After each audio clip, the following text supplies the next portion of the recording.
सफल बने, समर्थ बने, पावन बने जीवन। मीठी मुरली सुन के पाए सुख सघन। आज का चिंतन, आज का चिंतन।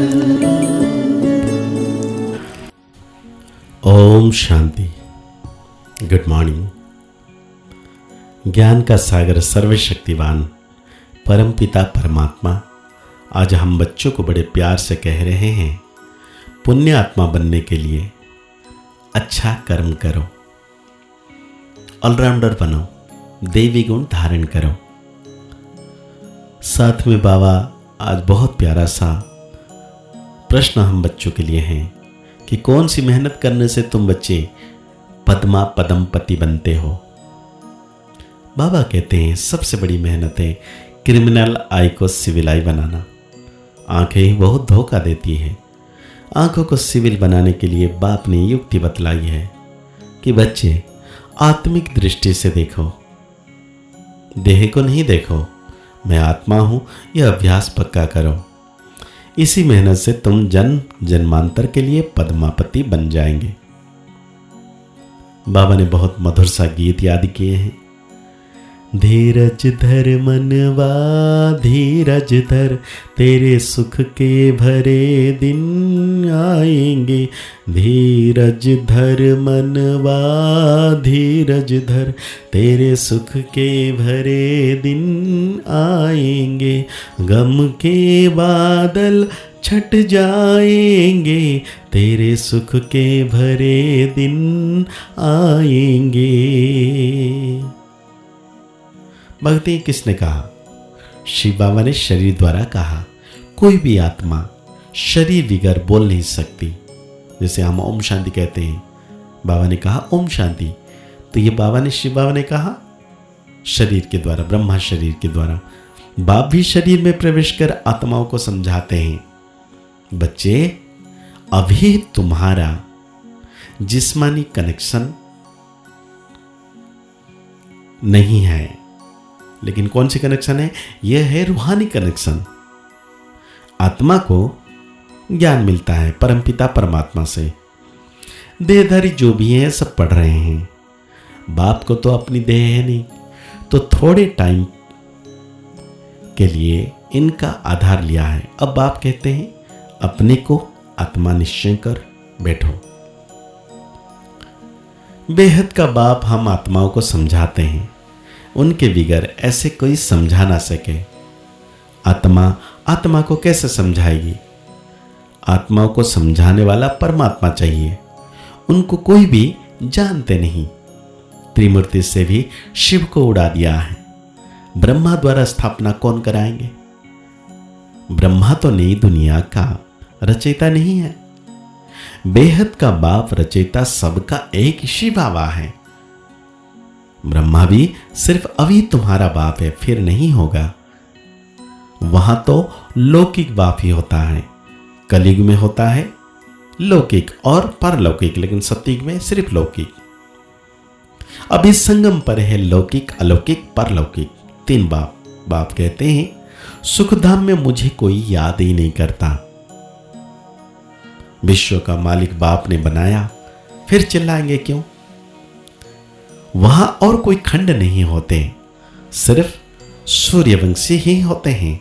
चंद्रवंशी भी बाद में आते हैं। अब बाप कहते हैं बच्चे धीरज धरो, बाकी थोड़े दिन हैं, पुरुषार्थ अच्छी रीति करो। दैवी गुण धारण नहीं करेंगे तो पद भी भ्रष्ट हो जाएगा। ये बहुत बड़ी लॉटरी है, बहुत बड़ी लॉटरी है। तो क्या करना चाहिए? वरिष्ठ सर्जन आदि बनना है तो लॉटरी लेना है ना। बहुत पैसा कमाते हैं, बहुतों पर हुक्म चलाते हैं। जो अच्छी रीति पढ़ते पढ़ाते हैं वो उच्च पद पाएंगे। बाप को याद करने से विकर्म विनाश होंगे। बाप को भी घड़ी घड़ी भूल जाते हैं। माया याद भुला देती है, ज्ञान नहीं भुलाती है। बाप कहते भी हैं अपनी उन्नति करनी है तो चार्ट रखो। सारे दिन में कोई पाप कर्म तो नहीं किया, नहीं तो 100 गुना पाप बन जाएगा। यज्ञ की संभाल करने वाले बैठे हैं, उनकी राय से करो। कहते भी हैं, जो खिलाओ जहां बिठाओ। तो बाकी और आशाएं छोड़ देनी है, नहीं तो पाप बनता जाएगा। आत्मा पवित्र कैसे बनेगी? यज्ञ में कोई भी पाप का काम नहीं करना है। यहां तुम पुण्यात्मा बनते हो। चोरी चौकारी आदि करना पाप है, माया की प्रविष्टा है। न योग में रह सकते, न ज्ञान की धारणा करते हैं। अपनी दिल से पूछना चाहिए, हम अगर अंधों की लाठी ना बने तो क्या ठहरे? अंधे ही कहेंगे ना, इस समय के लिए ही गाया हुआ है। धृतराष्ट्र के बच्चे, वो है रावण राज्य में, तुम हो संगम पर। राम राज्य में फिर सुख पाने वाले हो। परमपिता परमात्मा कैसे सुख देते हैं, किसी की बुद्धि में नहीं आता। कितना भी अच्छी रीति समझाओ, फिर भी बुद्धि में नहीं बैठता। अपने को जब आत्मा समझे, तब परमात्मा का ज्ञान भी समझ सके। बाबा कहते हैं, जो मुझे याद करेंगे तो मेरे को पाएंगे, नहीं तो बहुत बहुत सजाएं खाकर जाएंगे। सतयुग में भी नहीं, त्रेता के भी पिछाड़ी में आएंगे। सतयुग त्रेता को कहा जाता है ब्रह्मा का दिन। एक ब्रह्मा तो नहीं होगा, ब्रह्मा के तो बहुत बच्चे हैं ना। ब्राह्मणों का दिन, फिर ब्राह्मणों की रात होगी। अभी बाप आए हैं रात से दिन बनाने। ब्राह्मणी ही दिन में जाने के लिए तैयारी करते हैं। बाप कितना समझाते हैं, दैवी धर्म की स्थापना तो जरूर होनी है और कलयुग का विनाश होना है। तो बाप कहते हैं हो सकता है, क्योंकि आमदनी बहुत बहुत है। मनुष्य सब समझते हैं, घर में रहते यह नहीं हो सकता है। बाप कहते हैं हो सकता है, परंतु जन्म जन्मांतर के लिए पद्मापति बनते हो, वहां गिनती होती ही नहीं है। आजकल बाबा नाम ही पद्मापति पद्मावती दे देते हैं। तुम अनगिनत पद्मापति बनते हो, वहां गिनती होती ही नहीं है। गिनती तब होती है जब रुपये पैसे आदि निकलते हैं। वहां तो सोने चांदी की मोहर काम में आती है। आगे राम सीता के राज्य में मोहरे आदि मिलते थे। बाकी सूर्यवंशी राजा की कभी नहीं देखी है, चंद्रवंशी की भी देखते आए। पहले तो सब सोने के सिक्के ही थे, फिर चांदी के।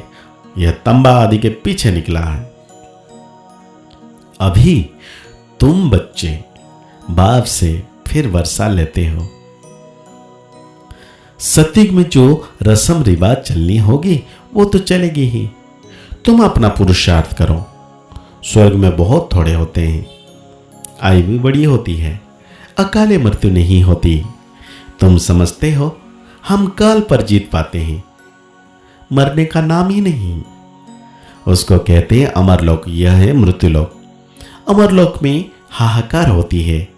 कोई बूढ़ा मरेगा तो और ही खुशी होगी, जाकर छोटा बच्चा बनेगा। यहां पर तो मरने से रोने लग पड़ते हैं। इसलिए बाबा कहते हैं कभी भी रोना नहीं। बाबा कहते हैं अमर कथा तीजरी की कथा यह एक ही है। मनुष्य तो सब झूठी कथाएं जाकर सुनाते हैं और सुनते हैं। तीसरा नेतृत्व सिवाय बाप के कोई दे ना सके। अभी तुमको तीसरा नेत्र मिला है, जिससे तुम सृष्टि के आदि मध्य अंत को जानते हो। इस पढ़ाई में कुमार कुमारियों को बहुत तीखा जाना चाहिए। तो आज बाबा धारणा के लिए कहते हैं पुण्य आत्मा बनने के लिए और सब आशाएं छोड़ यह पक्का करना है कि बाबा जो खिलाए जहां बिठाए, कोई भी पाप कर्म नहीं करना है। ईश्वरीय लॉटरी प्राप्त करने के लिए रूहानी सर्विस में लग जाना है। ज्ञान की धारणा कर औरों को करानी है। अच्छी मार्क्स लेने के लिए कोई भी कर्म याद में रहकर करना है। तो आज बाबा हम बच्चों को वरदान दे रहे हैं, माया और प्रकृति को दासी बनाने वाले सदा स्नेही भव। जो बच्चे सदा स्नेही हैं वो लवलीन होने के कारण मेहनत और मुश्किल से सदा बचते रहते हैं। उन्हों के आगे प्रकृति और माया दोनों अभी से दासी बन जाती। अर्थात सदा स्नेही आत्मा तिलक बन जाती तो प्रकृति माया की हिम्मत नहीं जो सदा स्नेही का समय व संकल्प अपने तरफ लगावे। उनका हर समय हर संकल्प है ही बाप की याद और सेवा के प्रति। स्नेही आत्माओं की स्थिति का गायन है, एक बाप दूसरा न कोई। बाप ही संसार है, वे संकल्प से भी अधीन नहीं हो सकते। तो आज बाप दादा हम बच्चों को स्लोगन दे रहे हैं, नॉलेजफुल बनो तो समस्याएं भी मनोरंजन का खेल अनुभव होगी।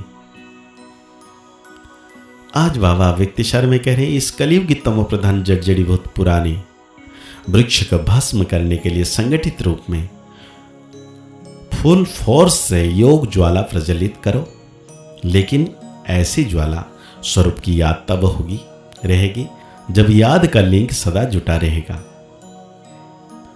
अगर बार बार लिंक टूटता है तो उसे जोड़ने में भी समय लगता, मेहनत भी लगती और शक्तिशाली के बजाय कमजोर हो जाते हैं। तो आज के मूल्य के अनुसार हम सो मान लेंगे, मैं सदा स्नेही आत्मा हूं, मैं सदा स्नेही आत्मा हूं। आज के मूल्य को और गहरी रीति से चिंतन करते हुए निरंतर मीठे बाबा की याद में रहना है कि सर्वशक्तिवान बाबा सदा मेरे साथ है। मुस्कुराते रहिए, आगे बढ़ते रहिए, पुरुषार्थ करते रहिए, खुश रहें, स्वस्थ रहें, मस्त रहें। ओम शांति, ओम शांति, ओम शांति।